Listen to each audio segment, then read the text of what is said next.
Hi, everybody. Good afternoon. Also, happy belated Father's Day to all the dads in here. Hopefully you were well taken care of yesterday. So a couple of things at the top, and then we'll get going. So I want to say a few words in recognition of Pride Month. The Biden-Harris administration joins Americans across the country to celebrate the extraordinary courage and contributions of the LGBTQI+ community. This month is a time to reflect on the progress we have made in pursuit of equality, justice, and inclusion. And it's time to recommit ourselves to do more to support LGBTQI+ rights at home and around the world. Since day one, the Biden-Harris administration has taken historic action to advance equality for the community. But last year, more than 600 anti-LGBTQI+ bills were filed in state houses across the country, and a significant portion of them target transgender youth. As President Biden says, these young people are some of the bravest people he knows, but no one should have to be brave just to be themselves. The Biden-Harris administration is going to continue to speak out and stand up against these attacks, and will remain focused on realizing the promise of America for all Americans. I want to close by saying to the LGBTQI+ community that there is always someone you can talk to if you're going through a hard time and need support. The Biden-Harris administration launched the 988 line to help, and we have a line dedicated to serving LGBTQI+ young people that can be reached by dialing 988 and pressing 3. Again, dialing 988 and pressing 3. This month, we will continue to celebrate courageous LGBTQI+ people and take pride in the example they set for our nation and around the world. Second, as many of you know, there were a tragic series of shootings over the weekend. This included a shooting in Michigan that injured multiple children, and a shooting at a Juneteenth festival in Texas that left 2 people dead and over a dozen injured. The president has been tracking these tragedies. We are praying for the families who lost loved ones to these senseless violence and wishing all those who were injured a speedy recovery. Our team is in contact with state and local officials. As the president has said, this is not normal, and Congress must act. At the same time, he will continue to use every tool at his disposal to end the epidemic of gun violence that is tearing our communities apart. And let's not forget, gun violence is the #1 killer of young people across the country. And now I'm going to turn it over to the Admiral, who is going to speak to developing matters in the Middle East, and also I know there's some NSC travel happening as well abroad. Okay, Admiral. I want to thank Karine in advance for her indulgence and all of yours. I do have quite a few things to get through, so if you just bear with me, I appreciate it. I want to start off here at the top by providing an update on maritime attacks conducted by Iranian-backed Houthis, and to preview some sanctions that will be rolled out later today by the Treasury Department. Now, a few days ago, the Houthis attacked the Liberian-flagged, Greek-owned, and operated bulk cargo carrier merchant vessel Tudor, killing a crew member who hailed from the Philippines. The Tudor had just completed a port call in Russia and was bound for Egypt. She had nothing whatsoever, nothing to do with the conflict in Gaza. They also attacked the Palawan-flagged, Ukrainian-owned, Polish-operated motor vessel Verbena, critically wounding a crew member from Sri Lanka. The Verbena had previously stopped in China, then Thailand, and was on her way to Italy. She, too, had nothing whatsoever to do with the conflict in Gaza. So just think about that for a hot minute or two.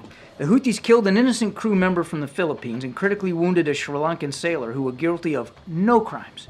who were simply doing their jobs as professional mariners. They weren't delivering arms to Israel. They weren't taking sides in the Middle East. They were just manning their posts aboard ship, trying to earn a paycheck and keep global commerce moving. Like the ships that they sailed in, these two blokes had nothing whatsoever to do with the conflict in Gaza. Now, these most recent attacks, of course, come on top of numerous others in recent months, attacks which can and only rightly be labeled acts of terrorism against nations from around the world. Even the Yemeni people have fallen victim, as the Houthis have on one occasion struck a ship that was bringing grain to their own ports. These attacks also obstruct humanitarian aid to Sudan, where the needs are tremendous and the conditions desperate, and they impact commerce for every neighboring country in the Horn of Africa and the Middle East, from Egypt to Ethiopia to Jordan and Djibouti. The Houthis are causing needless suffering across the entire region for Gazans, for the Sudanese, for the Yemenis themselves. And as I said, this is pure terrorism. There's simply no other word for it. The Houthi claim of supporting Gazans is meritless in any case. Israeli ports are now open for the moving of goods directly into Gaza, and we are in the process of moving thousands of pallets from Ashdod into Gaza as we speak. The United States has provided thousands of metric tons of assistance to Gazans and will continue to do so. We are the largest contributor by far to date. The Houthis, by contrast, have not provided so much as a slice of bread to the Palestinians in Gaza. For our part, the United States will continue to ensure assistance is reaching Gaza in large quantities, and we will continue to act with partners around the world to hold the Houthi terrorists accountable for their actions. Today, as I mentioned at the top, Treasury will announce new sanction designations against individuals and entities that are involved in the Houthi weapons procurement network. We're going to continue to target this network to degrade the Houthis' ability to replenish its munitions, and we'll continue to target threats to international commerce when necessary, including taking another strike, as we did just last night, against an unmanned aerial vehicle that posed a direct threat to ships in the area. But I thought it was important to just provide a little context here. These Houthi attacks, they don't grab the headlines that they used to grab, but they're having an impact, and we are trying to have an impact on their ability. So their actions are truly reckless, beyond the pale. They talk a mighty good game, but their actions speak a hell of a lot louder. They don't care a whit about Palestinians in Gaza. And this isn't some principled stand they're taking. It's terrorism, as I said, pure and simple, and it has to stop. Now, as you know, the President will meet with NATO Secretary General Jens Stoltenberg at the White House later this afternoon to talk about planning for NATO's 75th Annual Summit next month in Washington. The President will reaffirm the ironclad U.S. commitment to Article 5 of the Washington Treaty and he'll welcome steps that allies are taking to support Ukraine. I expect the two leaders will also talk about the progress that NATO allies are all making on increasing their defense spending, which has more than doubled since President Biden took office. Quickly turning, if I could, to National Security Advisor Jake Sullivan's trip to India, where he met with senior members of the Indian government and U.S. and Indian industry leaders to expand key areas of cooperation between our countries today. In New Delhi, Mr. Sullivan will co-chair the U.S.-India Initiative on Critical and Emerging Technology, also known as ICET, a landmark partnership to expand strategic cooperation across key technology sectors, including space, semiconductors, advanced telecommunications, artificial intelligence, quantum technology, biotechnology, and clean energy. As the world's two oldest and largest democracies, the United States and India share a unique bond of friendship. And Mr. Sullivan's trip will further deepen the already strong U.S.-India partnership to create a safer, more prosperous Indo-Pacific. And finally, I want to just briefly highlight the successful Summit on Peace in Ukraine over the past weekend, which Vice President Harris and National Security Advisor Sullivan both attended. More than 100 countries and organizations came together to discuss the importance of reaching a just and lasting peace in Ukraine, based on the core principles of sovereignty and territorial integrity, the foundation of the UN Charter. As President Biden said on Thursday when he signed our historic bilateral security agreement with Ukraine, a lasting peace for Ukraine must be underwritten by Ukraine's own ability to defend itself now and to deter future aggression. So we're going to continue to provide military aid to help Ukraine defend itself on the battlefield, and we're going to continue to support the Ukrainian people, including through the new funding that Vice President Harris announced to repair Ukraine's energy infrastructure, and through new funding for humanitarian aid and assistance to support Ukrainians who have been displaced from their homes and from their lives. With that, thank you for your patience. We'll take some questions. Thanks. Keep us your response to Prime Minister Netanyahu's move to disband his war cabinet? You know, he seems to think that there's no need for an extra branch of government, as it was described to us. Do you agree that a war cabinet isn't necessary right now? Well, that's really up to the Prime Minister to decide, Mary. This is the war cabinet was an internal domestic measure taken by the Prime Minister to better advise and provide him counsel on the war. We said at the time that we believed it was a worthwhile step, and we still hold by that. But with Mr. Gantz's decision to leave, I'm not sure that Prime Minister Netanyahu was left with a whole lot of other choices. And more broadly speaking, how concerned is the president right now that far-right voices in the Israeli government may wield more power? That's going to be up to Israeli leaders, and that's going to be up to the Prime Minister. We deal with the Prime Minister. The Prime Minister is the elected head of the Israeli government. That's who the president deals with. He will continue to do so. They don't agree on everything. They're not going to agree on everything going forward, but they have a long relationship with one another, and they know that they both have an open line to one another. So we're going to leave it at that. Thanks. Could you comment at all on Putin's trip to North Korea and the possibility that there's going to be an agreement, a partnership agreement signed? Yeah, look, no surprise that he went to North Korea after his so-called election. A real nail-biter that was. He was going to go on a little bit of a charm offensive here, and that's what he appears to be doing. We're not concerned about the trip. What we are concerned about, Trevor, is the deepening relationship between these two countries. Not just because of the impacts it's going to have on the Ukrainian people, because we know North Korean ballistic missiles are still being used to hit Ukrainian targets, but because there could be some reciprocity here that could affect security on the Korean Peninsula. Now, we haven't seen the parameters of all that right now, certainly haven't seen it come to fruition, but we're certainly going to be watching that very, very closely. And do you have any comments on this apparent collision between the Chinese and the Philippines? In the Philippines, yeah. You're talking about the second Thomas Shoal. Yeah, these are troubling reports because it appears as if, and just from initial operational reports that we've gotten, that at least one Philippine sailor was wounded. I mean, you talk about collisions and water cannons, and you don't think about the damage that can do to the human body, but let me tell you something, it can. And so we're deeply concerned about the injuries suffered by this Philippine sailor, obviously wishing him the best in terms of his recovery. But more critically, to your question, this kind of behavior is provocative, it's reckless, it's unnecessary, and it could lead to misunderstandings and miscalculations that could lead to something much bigger and much more violent. It's imperative that the rightful legal maritime claims by the Philippines are respected, by the PRC and by everybody else for that matter. Admiral, has the President taken part in consultations about deployment of more nuclear weapons? Has Secretary General Stoltenberg referred to in an interview with the Telegraph? Look, we're a NATO ally, and we talk to our NATO allies all the time about what readiness looks like, what posture needs to look like, and how we can all be better postured to meet our Article 5 commitments, the same commitments that the President's going to reiterate when he meets with Jens Stoltenberg later this afternoon. We don't talk about nuclear posture with any specificity, and I'm certainly not going to start doing that here from the podium. I'll just tell you that we're comfortable, as we have been comfortable, with our strategic deterrent posture, not only on the European continent, but around the world. If you allow me, how can this not be perceived as provocation or an escalation of tension in Europe? Who would perceive it as a provocation or an escalation? Russia. Oh, Russia. Russia, the same country that invaded Ukraine, which posed absolutely no threat to them. Look, NATO is a defensive alliance, and NATO countries are some of the most sophisticated in the world when it comes to military capabilities, and it would be irresponsible and imprudent if we weren't constantly talking to our NATO allies about how to make sure we can meet our commitments to one another across a range of military capabilities. And that's as far as I'll go. John, former acting CIA Director Michael Morell wrote in Foreign Affairs today that the terrorism warning lights are blinking red again. Do you agree with that assessment? Certainly, we would absolutely say unequivocally that we've got to keep our eye on the terrorist threat.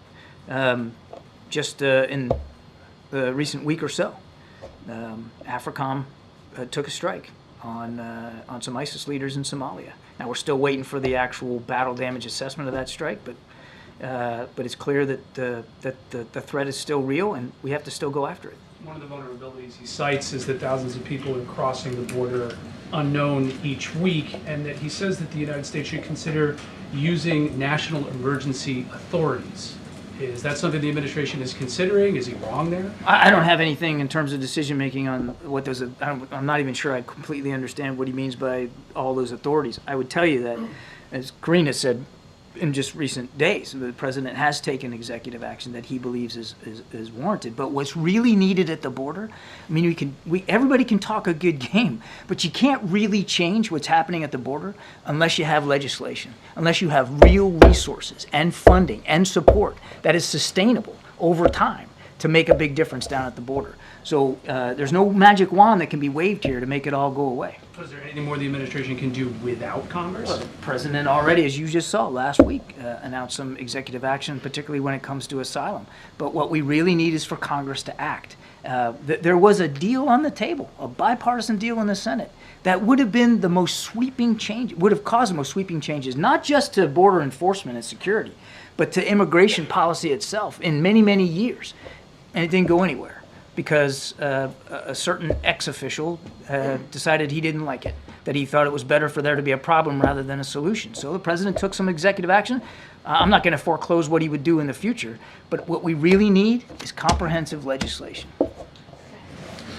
John, following up on that, given the fact that there are these concerns about the rising threat of terrorism, is the president considering raising the terror alert level? And if not, why wouldn't he consider I'm that? not aware of any decision to change that. We're watching this like a hawk every single day. As I said, AFRICOM just in recent days took a strike, an airstrike against some ISIS leaders in Somalia.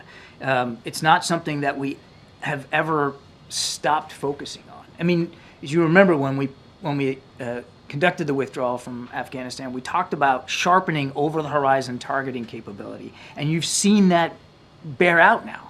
Places like Iraq and in Syria, now in Somalia and other places. It's not something that we take lightly. It's not something that we aren't constantly trying to improve and sharpen. And we have not lost one bit of focus on the terrorism threat, either here in the United States or around the world. In Jake's meetings in India, has the plot to kill an American Sikh activist come up at all? And do you expect that to be part of the discussions? I don't have more to add on the conversations that Jake's having. He's still over there having these conversations, but the main focus of his visit, as I said, was to look for ways to deepen the U.S.-India bilateral relationship, particularly when it comes to emerging technology. Will you bring this up? I don't have anything more to add on the conversations. Thank you so much. I have a question about China and then another on the cricket. Starting with On President... the cricket? On the cricket. As in the game? Yes. Okay. Starting with President Xi... Yeah, see, I just wanted to make clear it wasn't Or the bug. singing insect, perhaps. Yeah. Go ahead. Let me know. Okay. Sorry. President Xi last year told the head of the European Commission, or the European Commission president, that the U.S. is trying to, quote, trick China into attacking Taiwan. This sounds awfully similar to some of the language that President Putin was using to justify his invasion of Ukraine. Do you think that Xi is taking a line from Putin's playbook? How concerned are you about it? Is this something that the two leaders have talked about? It's bogus, for one. There's absolutely no truth to it. I can't get into Mr. Xi's head and figure out who's giving him his talking points or where it's coming from. It's just not true. What's your next question? All right, on cricket, what's the difference between a spin bowl and a double? No, I'm joking.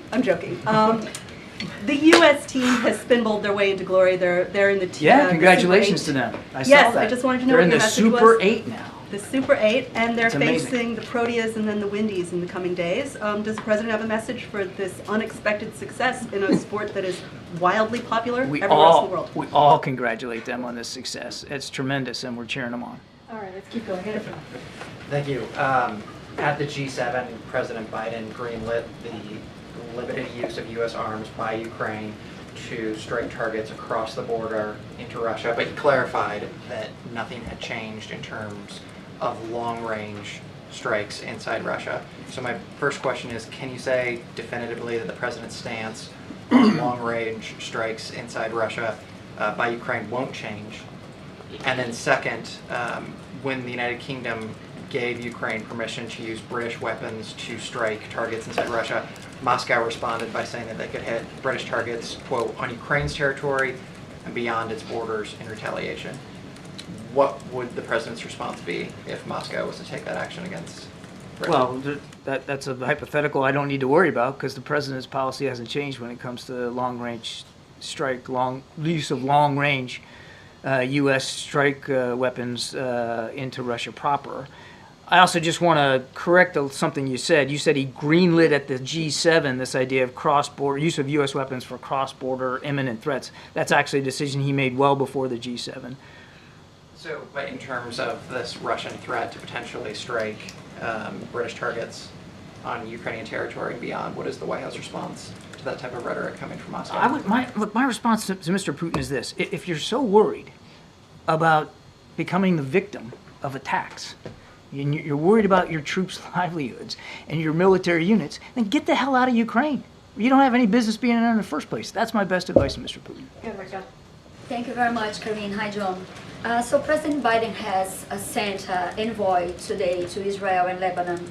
How real, John, is the possibility that this war will expand to Lebanon? Do you think this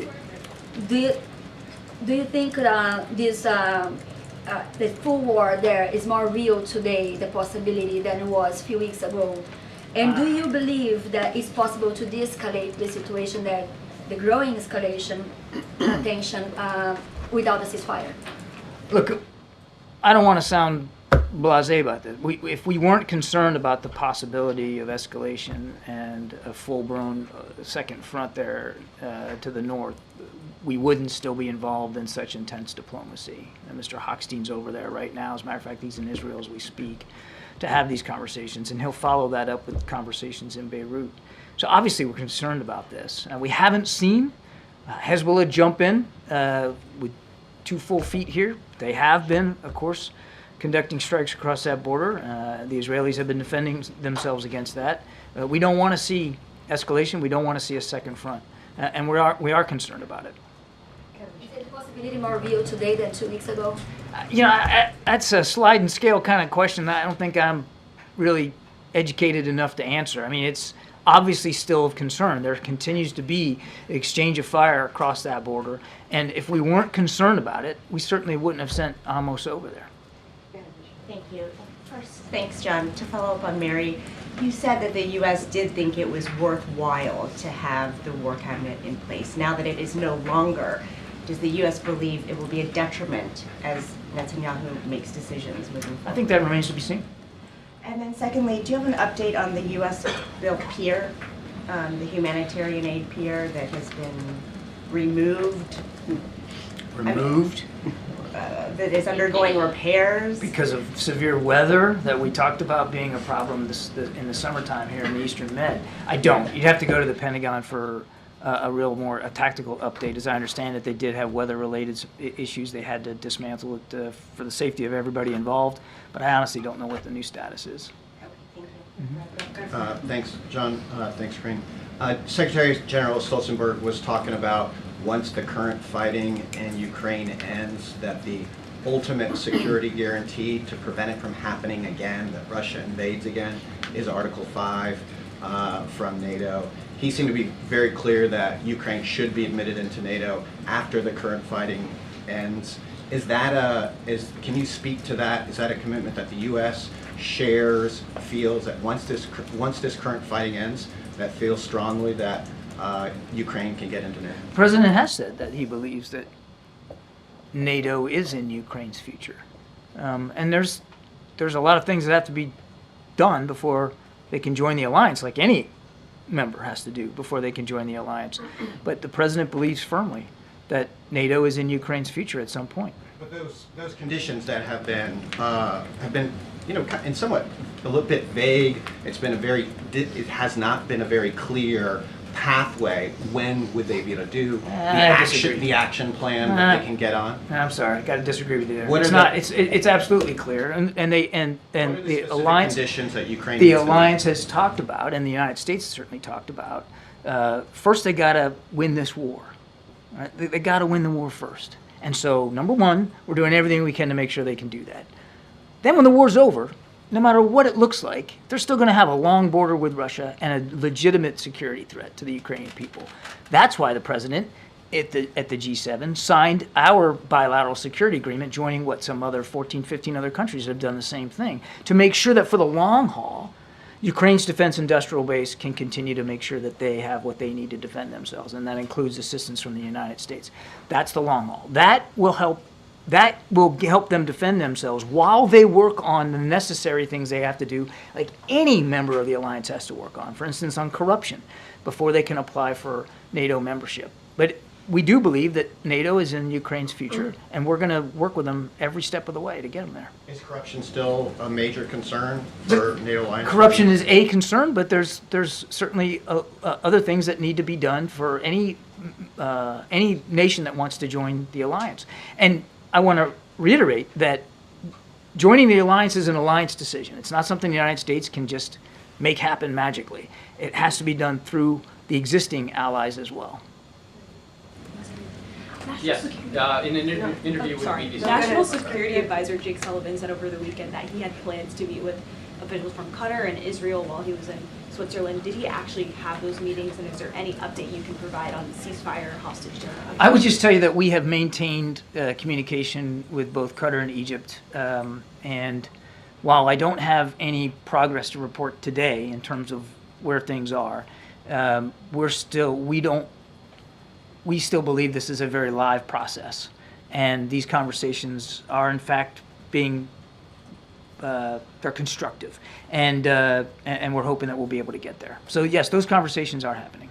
The president met with the Pope obviously last week. Did he raise his reported use of homophobic slurs when he met with him privately? I don't have anything more specific to speak to in terms of the meeting with the Pope. That's out of my swim lane at the NSC. But any response to his reported use of those words, of those terms? I just don't have anything for you on that. I'm sorry. Thank you. This morning, Secretary General Stoltenberg said in public comments that publicly President Xi has tried to create the impression that he's taking a backseat in the conflict in Ukraine, but the reality is that China is fueling the largest armed conflict in Europe since World War II. What's the U.S.'s view on that? We've already said almost the same thing. I mean, they are continuing to provide components for military equipment and weapon systems, microelectronics, that have helped shore up what, without that support, would have been a truly crumbling Russian defense industrial base. We've made those concerns directly clear to the Chinese as well. But he says that there are not enough costs being imposed on Beijing for that. Is that something that the President and the Secretary General are going to be discussing, how the alliance can impose more costs on China? I have no doubt that they'll discuss a range of issues important to the NATO alliance, and clearly that means supporting Ukraine, and clearly that means trying to make it harder for Russia to be able to murder and slaughter innocent Ukrainians and destroy Ukrainian infrastructure. And the Chinese, because of the support that they are providing to the Russian defense industrial base, certainly bear a hand in helping Mr. Putin do that. I didn't see those particular comments by the NATO Secretary General, so I'm not going to get into a back and forth on that, but I would just tell you, I'd encourage anybody, just look at the range of actions that we have taken to try to hold Russia accountable, not just from a perspective of supplying Ukraine, but in terms of going after their own economic ability. And look at how he's basically running on a war economy and nothing else. Here he is in Pyongyang trying to get more stuff from the North Koreans. We have done a lot to hold Mr. Putin accountable, and that means, and it has included, holding some of these Chinese companies accountable as well for the support that they're giving to the Russian defense industrial base.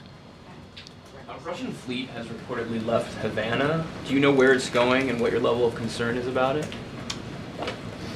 I can't speak for the Russian Navy. No, I don't have insight as to what their course and speed is and where they're going. And we've already talked about this. It's important to keep it in perspective. The Russians do this every few years.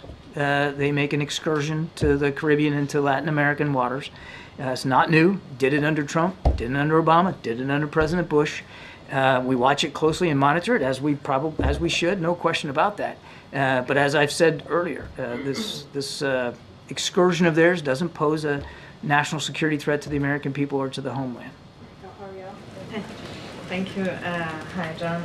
Can you update us on the talks being held in Jerusalem to prevent an escalation on the Lebanese border? I'm sorry, can I? There are talks like the U.S. I already Special talked about Envoy that a little bit. Holstein is in I Jerusalem. kind of answered that question before when I talked about Amos and Yeah, but is it still your assessment that there won't be an escalation and that Hezbollah won't go full into this conflict? If we were so sure of that, we probably wouldn't have Amos traveling over there. We're concerned about it, obviously. All right, John, last question. Thanks, Karine. Thanks, John. One of the successes that President Biden touted at the G7 summit was this agreement by G7 leaders to provide $50 billion in loans to Ukraine. Can you walk through the process of how that money actually gets to Ukraine, when it is provided to Ukraine, what that money is used for specifically? I think the modalities of all that are still being worked out, John. I couldn't detail it for you here today, but it's basically about taking the windfall profits off these frozen assets, turning them around and doing something good with them. And so they're provided as a quote-unquote loan to Ukraine, for Ukraine specifically. I mean, it'll be up to President Zelensky to decide, but the idea is to help him repair his infrastructure. The infrastructure that's been damaged by Russia's aggression inside the country, and to help them with reconstruction. And you don't have to wait until the war's over to do that. In fact, that would be a terrible thing to do to the Ukrainian people. So it's a way to get that reconstruction started right now, and have Russia literally and figuratively be the one footing the bill. Can you explain why you just called it a quote-unquote loan? Because it's not as if because if you're using the windfall profits, it's not as if Ukraine's going to have to pay those back. You're going to continue to be able to source that through the frozen assets and the windfall profits from those assets. Okay. Thanks, Admiral. Thank you. Thanks, Admiral. I do want to say something really quickly here. When we were going back and forth about the president, what else is the president going to do? Yes, the president has been very clear in making sure that, and saying that we need a legislative solution, but he also said when he's talked about the executive action that he recently took, that in weeks ahead he's going to speak on how we can make our immigration system more fairer and more just. So he will have more to say on that. Obviously, we don't have any policy announcement to make at this time, but the president is certainly going to continue to address what we're seeing at the border, the challenges at the border. The president has taken this very seriously. He wants to see action. He wants to see a bipartisan legislation move towards that, but we haven't seen that, and so it is. It is really important that we are with the majority of American people when it comes to trying to make sure things are done. On the question of on the Pope, and as the Admiral said, we're not going to go beyond what was read out and the issues that were discussed, and it was a range of issues, obviously, whether it's humanitarian crisis in Gaza, Ukraine as well, and what's happening with Russia aggression. But as it relates to LGBTQ, and obviously that is something that the Pope can speak to, but the President has been very clear. You heard me at the top when it comes to LGBTQI plus people, and that he believes that everyone, including that community, should live in dignity, and he thinks that LGBTQI plus people, young people, are the bravest young people that he's ever met, and so and they should not be facing discrimination. I just wanted to be very clear about that as well. Will? Okay, I got two questions. Just one real quick up the top. Does President Biden plan to meet with Netanyahu when he comes for his joint? I don't have anything to share on the president's schedule as it relates to the prime minister visit. Obviously, that's something since Congress invited the prime minister. That's something that they can speak to. Don't have anything to say at this time. It's more than a month away. I just don't have anything to share on the president's schedule. Secondly, there seems to be a sort of rash of videos that have been edited to make the president appear especially frail or mentally confused. I'm wondering if the White House is especially worried about the fact that this appears to be a pattern that we're seeing more and more. Yeah, and I think you all have called this the cheap fakes video, and that's exactly what they are. They are cheap fakes video. They are done in bad faith, and some of your news organization have been very clear, have stressed that these the right-wing critics of the president have a credibility problem because of the fact checkers have repeatedly caught them pushing misinformation, disinformation, and so we see this, and this is something coming from your part of the world, calling them cheap fakes and misinformation.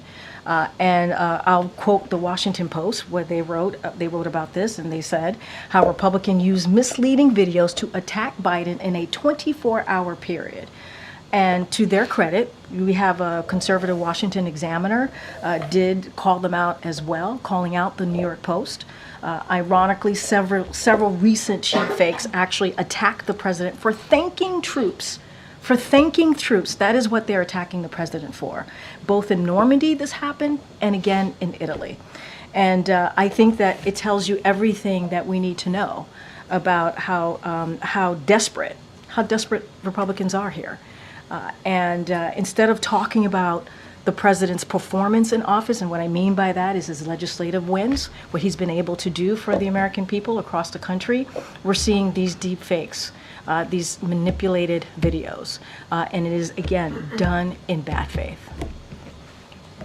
The Surgeon General is calling for this warning label on social media platforms. The President and the administration have been clear. You support addressing mental health tied to social media, especially among young people. But does the President support this action? Does he support a warning label like this as a means to addressing this crisis? And to your question, Mary Bruce, you're absolutely right. There's a mental health issue. Our young people are experiencing an unprecedented mental health crisis. That's what we're seeing, and there is undeniable evidence of this, that social media and other online platforms are contributing to this. It is exactly why the President and the First Lady, this administration, has done everything that they can to really tackle the mental health crisis as part of, let's not forget, it's part of their key agenda as we talk about the unity agenda, because we believe that is something that could bring both sides together, because we're seeing this in red states and in blue states. And so we have invested resources to deal with this issue, establishing the new Center of Excellence on Social Media and Mental Wellness, launching the 988 Suicide and Crisis Lifeline. I just talked about that as it relates to LGBTQ plus youth, and launching a new interagency task force on kids' online health and safety. So there is a mental health crisis. The Surgeon General's announcement is about reminding parents and also about reminding kids the risk of using social media. So we were going to continue to focus on that. Obviously, the Surgeon General is going to continue focus on that as the country's doctor, physician. So I think that's important that he'll continue to do that work. And we're going to continue to look at a range of actions as the Surgeon General is trying to do as well. But does the President support a warning label like this? I mean, look, what I will say is that we want to, as I stated in the unity agenda, we want to see a bipartisan approach in dealing with this issue, right? On how to hold social media companies accountable. The Surgeon General made this announcement, reminding parents, reminding kids what's at stake here, understanding that mental health is a crisis. There is a crisis here in America, but we believe that the way to move forward, the best way to move forward, as we say, there's always going to be policies that we're going to introduce from here, but the best way to move forward is to deal with this in a bipartisan way. We believe that this is why we included it in the unity agenda. This is going to be a continuation of what this president does in his term here. Is let's deal with this in a bipartisan way, because it matters. It's not about red states or blue states. And just a scheduling question. Yeah, The sure. White House schedule has the President departing for Rehoboth tomorrow and then flying to Camp David on Thursday evening. Is that it for the next week? I mean, should we expect the President to hold any kind of public events before the debate this week? I will say stay tuned. The President's, it's in, we're still always working through the President's schedule, as you know, sitting in these seats. You know how, and covering the President, you know how that is. We sometimes, things pop up on the schedule very, very quickly. And so we always share that with you all. I don't have anything to preview or to announce at this time, but certainly stay tuned. And when we have something to share, we certainly will. Catch you. Do you have any reaction to the federal judge blocking protections for LGBT students under Title IX. Yeah, that happened last week.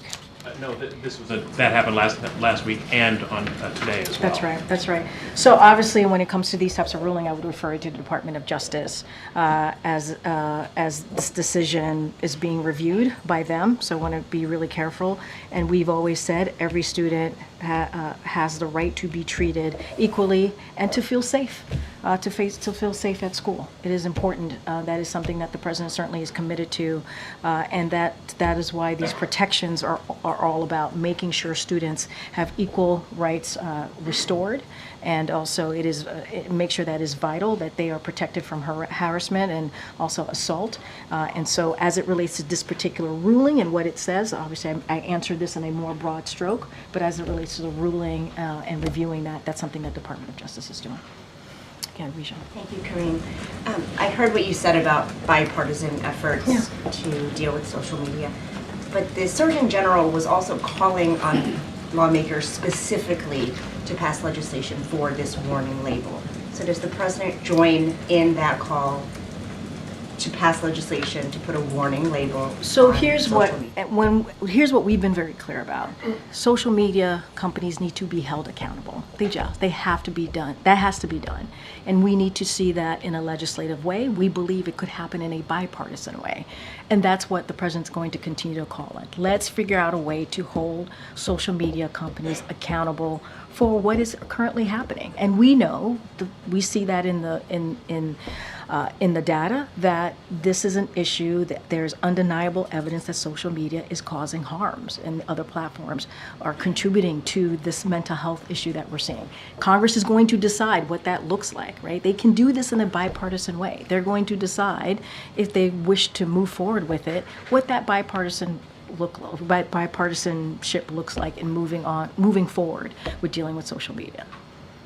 So I'm not hearing a yes or no on the label. What I'm saying is that there is a need, and it needs to happen, to hold social media companies accountable. The Surgeon General gave made a very powerful statement in that op-ed, stating that there are risks, making sure that parents are aware, making sure that kids are aware that there is a real risk. And certainly that is something that the Surgeon General should be able to do. And he's talked about this multiple times. Not the first time that he has talked about social media and the risks that the platform and the evidence shows that leads to certainly mental health crisis. So there's legislation that needs to be done. It needs to be done in a bipartisan way. The Surgeon General is also asking legislation to be done, and so we need to work on that. And we'll see what that ultimately looks like. And then 10 days out from the debate, can you share anything about how President Biden is preparing, including who is sitting in for Trump? So look, that is something that the campaign would gladly answer that question for all of you as to what that's going to look like. That is something that lives with them. The president, as you just mentioned, is going to be headed to Rehoboth, as Mary was asking me, and then he's going to go to Camp David. And certainly we will share, as we do all the time, who's traveling with the president. That's the best way I can answer that question. Thanks, Karine. Given the Supreme Court ruling last week, would the president encourage Congress to pass a law banning bump stocks? So I do want to say a couple of things about that. Weapons of war have no place in our streets, especially of a civil society, no place.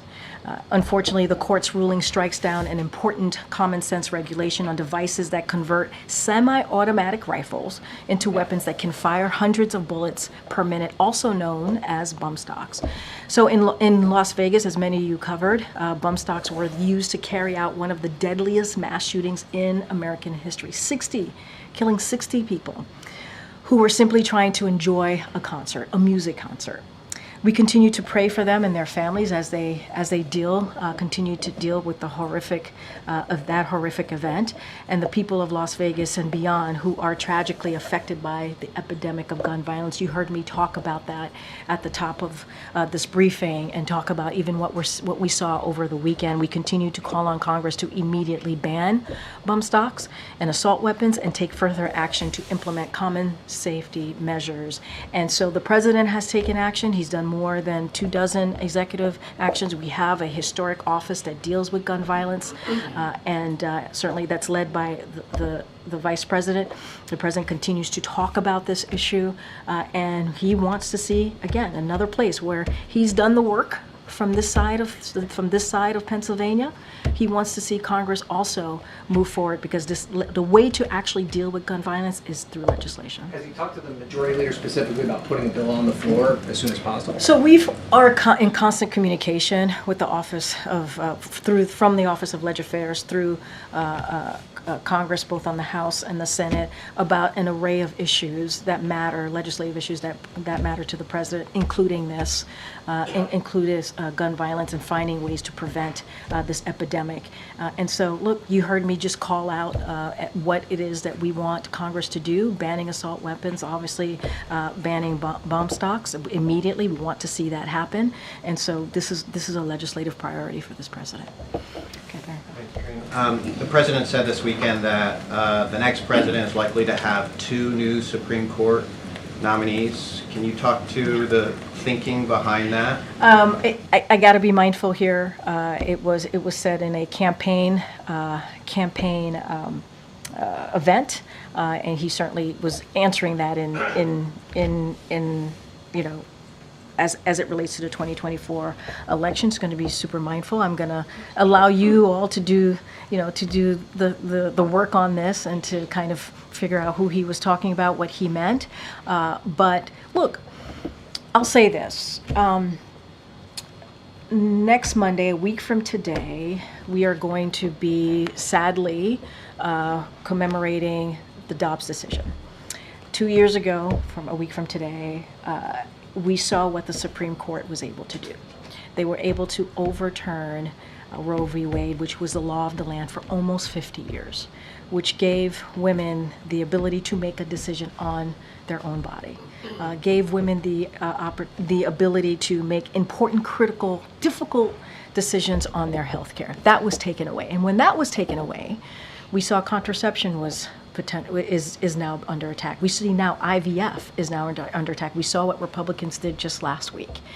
And there are freedoms that are now under attack because of what the Supreme Court was able to do by just overturning something that was the law of the land for almost 50 years. And we know that happened because of what the former president did, which was appoint justices who he believed would be part of overturning Roe v. Wade, and they did just that. Disliking what the current justices do is different than getting the opportunity to nominate 2 But I think hopefully you're seeing how I'm trying to connect the two, right? It was said back in 2016, right, that we got to be really mindful on how we move forward here. And what happened in the last administration is that the former president was able to appoint 3 justices. And look what happened, the Dobbs decision happened, right? So there is history here, because I can't speak to 2024, I'm speaking to the past and what occurred. And next Monday, we are going to be commemorating a day where the Supreme Court justice overturned a constitutional right that was around for almost 50 years, that has created 21 states now that have banned abortion. We're talking about 27 million women who are of reproductive rights, reproductive health, who now can't make that decision for themselves. You have doctors, if they perform health care for women that relates to reproductive health care, they could get arrested. I mean, that is where we are right now. That's why I'm using the past to try and help answer the question that you're asking of me, but I'm not going to dive into who the president was speaking of. But you see a pattern here is what I'm trying to speak to. Go ahead. Thanks, Karine. I want to ask you about the American dream. So overall, the average sale price of a home is up 29% under President Biden. We have record low inventory according to the National Association of Realtors.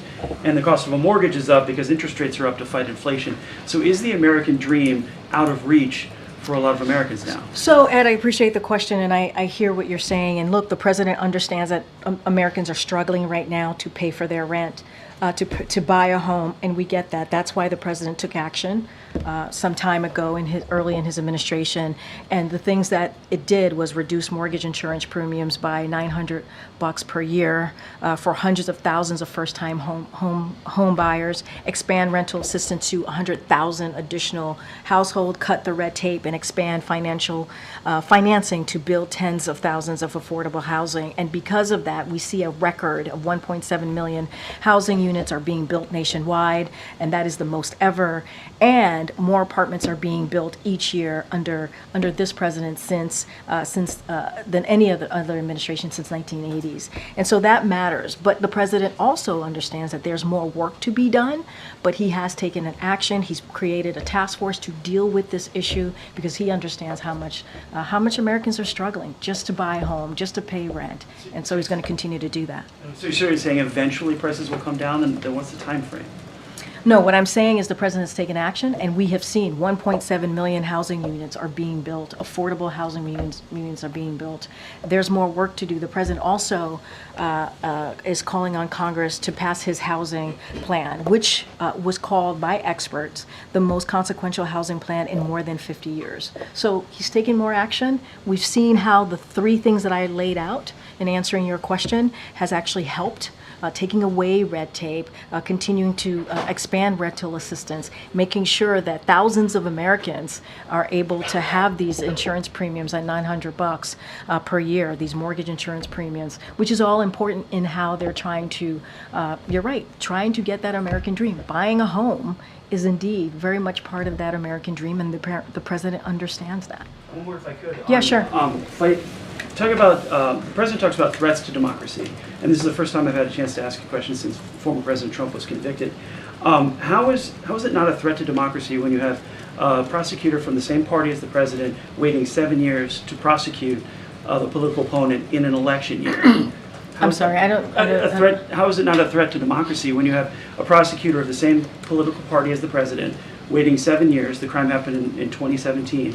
To prosecute in an election year a former president who's now... That's a question for the Department of Justice on their timeline and how this moves. I can't answer that for you here. Go ahead, Phil. Thank you. There was some confusion on this previously, and the president seemed to address this in passing as he was walking away from that joint press conference with Zelensky. Yes, I know the question, yeah. So I just wanted to clarify, President Biden has ruled out any type of commutation or reduced sentence for his son, Hunter Biden? Yes, he has. Thank you, ma'am. Yeah, Karine, is there anything inappropriate when a reporter asks a question about Gaza at an event where the president wants to focus on Ukraine or another subject? So look, I'll say this, I think, and you kind of are stating it in your question, the president, if you think about what happened when he walked, right before he walked to the podium, and what was done in front of all of your colleagues, all of you, the world, was that they signed a security agreement, and which was incredibly important. And so for the president, as he's standing to his right, President Zelensky standing to his right, they're talking about obviously a war that's been going on, Russia's aggression into Ukraine that's been going on for more than 2 years. In his mind, right, it's like, okay, there is an important bilateral press conference, if you will, currently happening with a president that is fighting for their freedoms, fighting for their democracy. So in his mind, the focus should be on that. But we've seen many press conferences where other questions are asked and he answers them. And even in saying that and what he said, he still took the answer. He still obviously took the question and answered it. But that is how he's thinking. President Zelensky standing to the right, his right. They just signed an important security agreement that is going to be critical to the people of Ukraine as they have been fighting this aggression by Russia.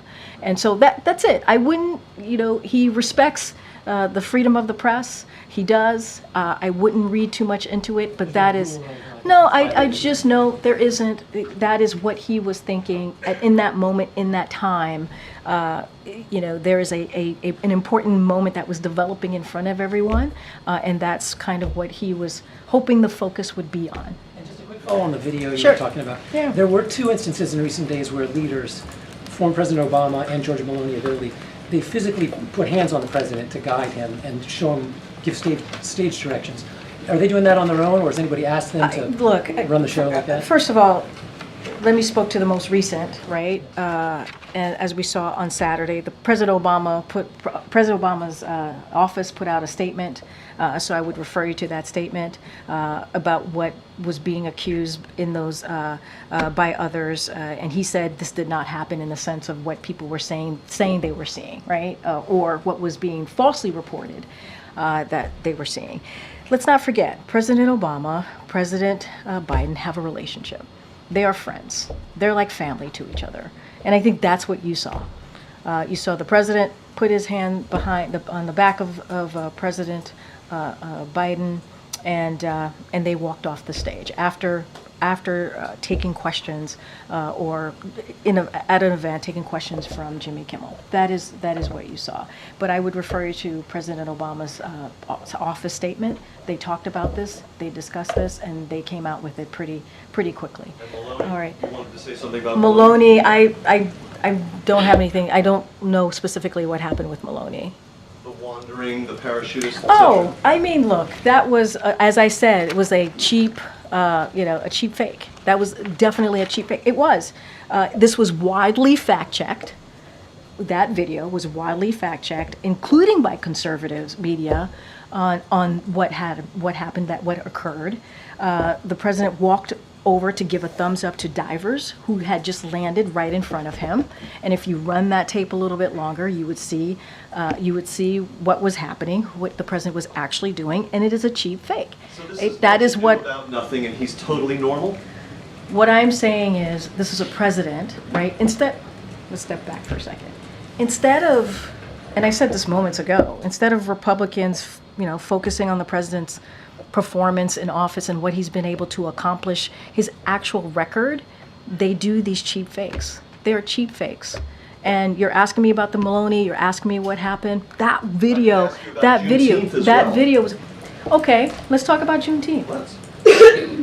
The president stood there listening to the music and he didn't dance. Excuse me, I did not know not dancing was a health issue. That is a weird thing to actually flag when, if you look at the people who are around him, you look at the expanded video of the people who were around him, they were not, there were some folks who were not dancing either. And that has been fact checked. I mean, just because you're standing up listening to music and not dancing, that is not a health issue. That is just not a health issue. Majorities of American voters who are telling pollsters repeatedly for years now that they have serious concerns about this president's cognitive fitness are being misled by cheap fake videos? Is that I'm what you're saying telling that us? there have been, in recent weeks, there have been cheap fakes videos that have been fact-checked. They've been fact-checked by conservative media as well, to say that these videos are false. They're purposefully being altered. So he's That fine. is, So he's that fine. is, look, He's fine. the president has done more in his 3.5 years as president than most modern day president. And what he's been able to deliver. He's able to do that because he knows what he's doing. He knows how to deliver for the American people. He's able to make sure that we attack climate crisis with the Inflation Reduction Act.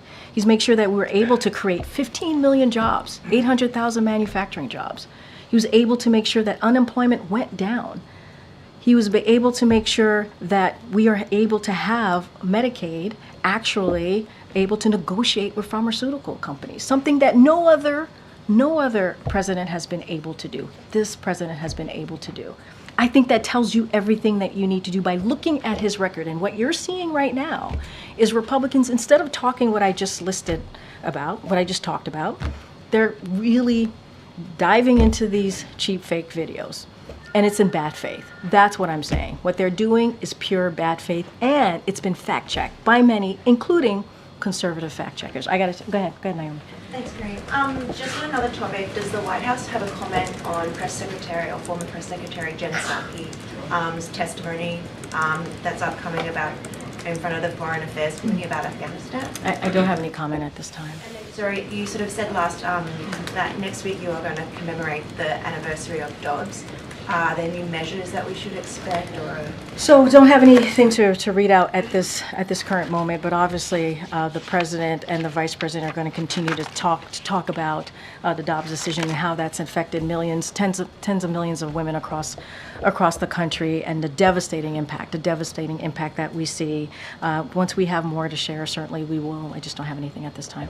All right, thanks everybody. I'll see you tomorrow. Bye guys.